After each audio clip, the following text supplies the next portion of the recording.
Now, you may say, this is all very well. If you are of religious faith, all this may be of interest to you. But if not, why should I care? So there are competing strands of vision about faith in the modern world. So what, you might ask? Why does it matter in the world beyond the faith communities? The answer is this. Accept the premise that faith is not in decline.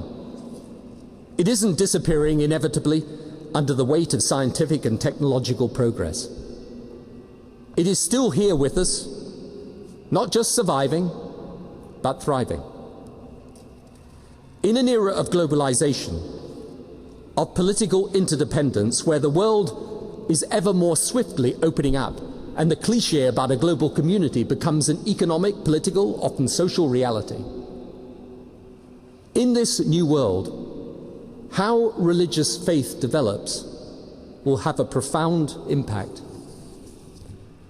The forces shaping this world at this moment are so strong, and they all tend in one direction.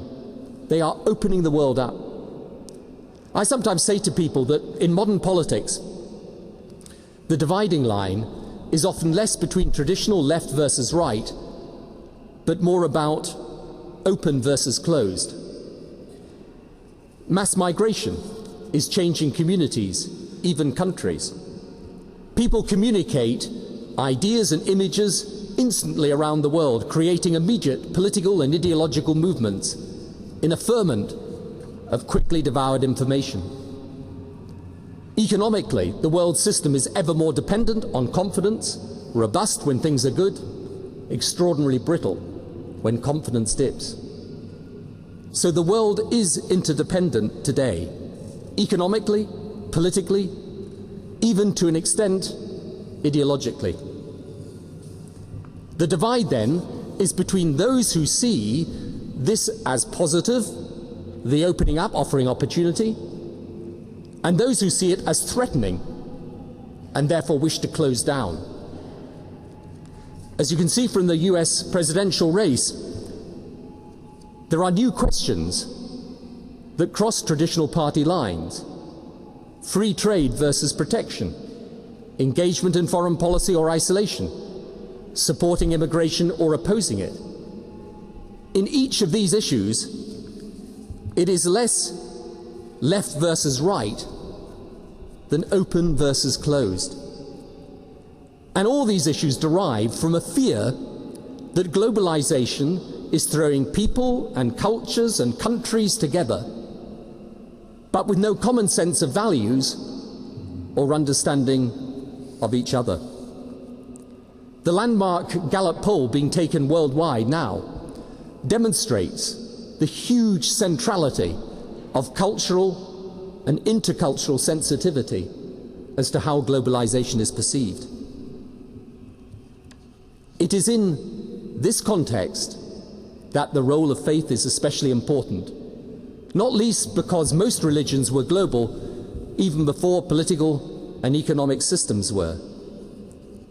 If people of faith reach out to one another, learn to coexist, believe in respecting the other, they can play an important part in reducing that fear and tension, being proud of their own distinctive religious and often cultural identity, but open and in amity towards those of a different religion. Alternatively, religious faith could be used to bolster, to promote, to intensify the very clash of civilizations we seek to avoid. That is why it matters to those of different faiths and those of none to have a powerful interfaith encounter, precisely because such an encounter symbolizes and enacts a world of coexistence, not exclusion. In fact, I would widen the argument still further. I believe faith can transform and humanize the impersonal forces of globalization and shape the values of the changing set of economic and power relationships springing up in the early 21st century. This is one of the issues I'll explore in the Faith and Globalization course, which I'm starting with Yale University later this year. Since leaving office, I've understood one phenomenon a lot better, something I understood only partially as Prime Minister. For obvious reasons, I was focused on the threat of global terrorism and the struggle against it. But it was not, and is not, the only phenomenon of recent times. The other, which I see so plainly now, is that the center of gravity, economically and politically, is shifting east, and it is shifting fast. China has gone from a standing start to arguably the most powerful nation on the continent of Africa. China and India together will industrialize the bulk of their populations, presently employed in subsistence agriculture, probably within 2 decades. Because of the size of their populations, understand what this means. It is an industrialization roughly 3 or 4 times that of the USA, and at roughly 5 times the speed. Yes, the mind boggles. It is one reason why a sensible long-term partnership with China, and of course with India, is of vital strategic importance to us. Or take the major sovereign wealth funds of the Gulf states, and you will find a sum of money equal to a sum several times the entire funding of the World Bank and the IMF combined. All this without even detailing the potential power of, for example, Indonesia, a country now growing at 6% per annum and of a size 4 times that of the UK, or Vietnam, the size of Germany and moving rapidly up the economic league table, or Thailand, Malaysia, several others.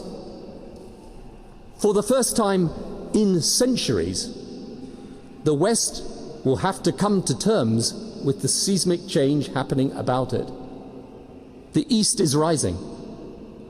At the least, it will demand parity with the West, and perhaps more. But what values will this daunting new world use to guide it?